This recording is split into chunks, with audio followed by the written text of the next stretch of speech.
फिलहाल हमारे पास 52,000 का नंबर एक आपको दिख रहा है 52,000 का। यहाँ पे एक डबल टॉप ऐसे करके बनना चाहिए, तो थोड़ा डबल टॉप बन जाए या फिर ये प्राइस थोड़ा सा रिकवर कर जाए और रिकवरी के बाद कोई नेगेटिव कैंडल बनती है, हम क्या करेंगे मार्केट में एक शॉर्ट साइड का एक आपका ट्रेड बन सकता है और वो लगभग 51,440 के आसपास तक आ सकता है। कहां तक? 51,440। कंडीशन ये है कि मार्केट यहाँ से एक रिट्रेसमेंट करे। अब ये चार्ट थोड़ा सा मैं आपको एनालाइज करके मैं बता दूं। देखो जिस तरीके से चार्ट बना पड़ा है ना, मार्केट ने बायर्स को पूरी तरीके से यहाँ पे बिठा लिया। जितने सेलर्स थे मार्केट में उन सेलर्स को मार्केट निकाल चुका है। जब मार्केट से सेलर निकल गए, चार्ट में एसएल नहीं पड़े हैं। जब मार्केट में चार्ट में एसएल नहीं पड़े हैं तो जितने बायर्स बैठे हैं जिनका व्यू चेंज हो चुका है, उन व्यूज के बेसिस पे मार्केट क्या करेगा, एक नीचे फॉल करेगा। जब मार्केट का ट्रेंड नेगेटिव है, 52,000 का पुट यहाँ पे मतलब 52,000 के पुट में यहाँ पे जो है ना मोमेंटम, यानी कि एक सेल साइड का एक मोमेंटम आपको यहाँ पे मिलेगा। अब देखो मैं आपको ट्रेड के पीछे का लॉजिक, एक स्विंग पास में ये है 250 पॉइंट का मोमेंटम बहुत आसानी से मिल जाना चाहिए, कम से कम 250 पॉइंट। हालांकि मार्केट में प्रोबेबिलिटी तो नीचे की है, लेकिन उतना नीचे का हम सोच नहीं सकते। नीचे का अगर मैं बोलूँ तो जैसे कि अगर मैं 550 के नंबर के आसपास का सोचूं, ठीक है ना, 550 के नंबर के आसपास सोचूं या 500 का पोस्ट सोचूं, तो ये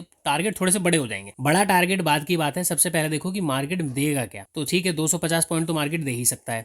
देखो चार्ट में ना कुछ चीजें हैं जो कि आपको अगर ऑब्जर्व करना है तो आपको पहले तो 2-3 बातों का ध्यान रखना पड़ेगा। पहला, जब मार्केट में कोई इस तरीके का मोमेंटम होता है, एक तो आपके पास ये पॉइंट होना चाहिए इस तरीके से, पॉइंट नंबर 1 कि ये जो मार्केट फॉल करता है, जो ये मोमेंटम हुआ है ना नीचे से ऊपर की तरफ, अगर इसको समझना है तो फॉल के बाद आपको इस रेंज को समझना पड़ेगा। इस रेंज में छुपी हुई है ये जो बुलिश मोमेंटम आया है इसकी कहानी। अब यहाँ पे मैं आपको समझाने के आया हूँ, अगर आप ये देखें मार्केट ने जो ब्रेकआउट किया, ब्रेकआउट के बाद यहाँ पे डाउन साइड मार्केट क्यों आएगा, ये क्यों आपको पता होना चाहिए कि क्यों आएगा। वही मैं क्यों आपको बताता हूँ। देखिए मार्केट क्या करता है, ये जो भी सेलर और जो बायर होते हैं ना, इनका व्यू चेंज करता है। अब यहाँ पे आपको व्यू क्या दिख रहा है, प्राइस ने इस वाले स्विंग का और यहाँ पे जो स्विंग है इनका ब्रेकआउट दे दिया। कुल मिला के बायर्स अपना व्यू यहाँ पे ये बना चुके हैं कि मार्केट यहाँ पे क्या हो गया, बुलिश हो गया। चलिए जी बुलिश हो गया, क्या बुलिश में पैसा नहीं बनता? बिल्कुल बनता, लेकिन कहानी बुलिश में पैसा बनाने वाली नहीं है, वो तो बहुत आसान है, वो आप भी कर लोगे। ऐसी कंडीशन में जब मार्केट किसी लेवल का ब्रेकआउट करता है तो हमको ये साइकोलॉजी कैसे पता लगेगी कि मार्केट यहाँ से गिरेगा। देखिए मार्केट का ट्रेंड क्या है, नेगेटिव। ऐसे में जो सेलर्स थे मार्केट में आसपास, उन सबको मार्केट ने निकाल दिया। अब यहाँ पे काम कौन कर रहा है? केवल बायर काम कर रहे हैं। किसी भी जोन का लगातार ब्रेकआउट वगैरह करता हुआ चलता है तो ऐसे में बायर क्या करते हैं, काम करने के लिए आते, साथ साथ सेलर्स निकल चुके हैं। तो जब चार्ट में सेलर्स है ही नहीं, सेलर्स के एसएल आपको मिलेंगे ही नहीं, ऐसी कंडीशन में मार्केट ब्रेकआउट करके ऊपर करने के लिए जाएगा क्या? कुल मिला के मार्केट को अब कहां पे जाने का फायदा है? नीचे मार्केट जाएगा, तो नीचे के लिए जो पूरा बेस है ना मार्केट के पास, वो रेडी हो चुका है अब डाउनफॉल के लिए। जितना मार्केट में रिकवरी होनी थी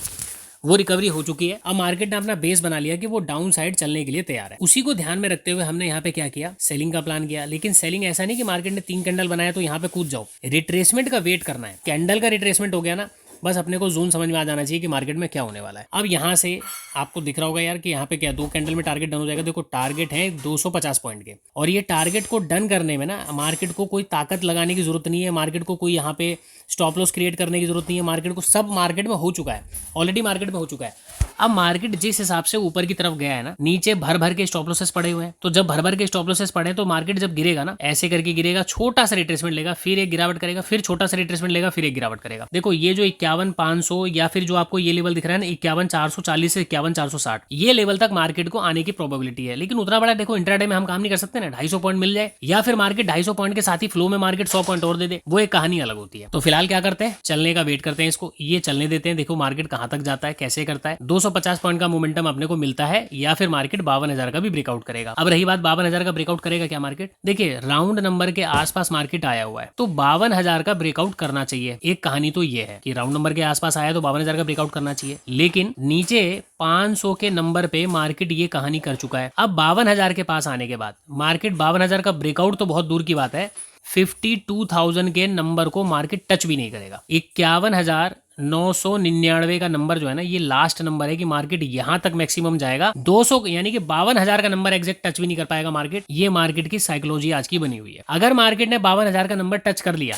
तो फर्दर आज के लिए मार्केट में सेलिंग साइड का अब आपको ट्रेड नहीं मिल पाएगा, या सेलिंग साइड में मार्केट में काम करने का कोई फायदा नहीं है। तो मेरा ऑब्जर्वेशन क्या है, लेकिन 52,000 का नंबर मार्केट किसी भी सूरत में आज की डेट में अब टच नहीं करेगा। जो मार्केट को करना था मार्केट कर चुका, मार्केट में व्यू चेंज हो गया ना, तो अब 52,000 का नंबर चेंज नहीं होना चाहिए। अगर व्यू चेंज होने के बाद भी मार्केट मार्केट 52,000 को टच कर रहा है, इसका मतलब है कि हमारा व्यू यहाँ पे गलत है, अब मार्केट कंटिन्यू यहाँ पे कर सकता है। तो फिलहाल मैंने आपको यहाँ पे चीजें बताई हैं। अब आप देखो कि यहाँ पे कितनी चीजें सही होती हैं, कितनी चीजें गलत होती हैं, किस तरीके से चार्ट को ऑब्जर्व किया जाता है। जब आप मार्केट में टाइम दोगे ना, चार्ट में जब आप बैठोगे, अब इसके चार्ट में क्या क्या चीजें हुई हैं क्या नहीं हुई वो हम बाद में समझेंगे। फिलहाल इसके लिए हम यहाँ पे आए तो इसको एक बार लगा लेते हैं और देखते हैं कि ये किस तरीके से काम कर पाता है।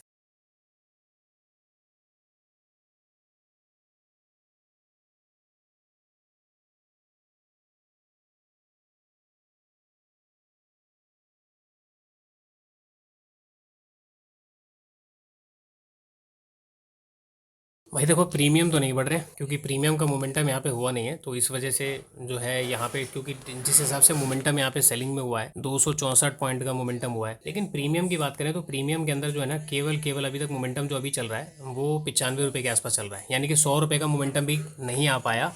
250 पॉइंट के फॉल में, 250 पॉइंट से ज़्यादा का फॉल हो गया मार्केट में, उसमें 100 रुपये का मोमेंटम नहीं आ पाया। 95 रुपये का मार्केट ने मोमेंटम लगाया, यानी कि 873 के आसपास इसने अभी हाई लगाया अपना प्रीमियम ने। तो देखो बस यहाँ पे ना कई बार चीज़ें ऐसी होती हैं। अब आपने ये फास्ट मोमेंटम देखा, फास्ट मोमेंटम के पीछे की सारी चीज़ें आप समझ गए कि किस तरीके से मार्केट ने फास्ट मोमेंटम किया, क्यों किया, इसके पीछे के ट्रेड के पीछे का क्या सेटअप मैंने आपको दिखाया, यहाँ पे क्या चीज़ें करने की कोशिश की मार्केट ने। अब देखो ये फ्लो में नीचे आया, ठीक है, कितना पॉइंट नीचे आ गया, ये अब फ्लो में आया है 300। चलो जो मेरा 440 के आसपास का जो चक्कर है वो लगभग लग रहा है कि पूरा होते हुए दिख रहा है।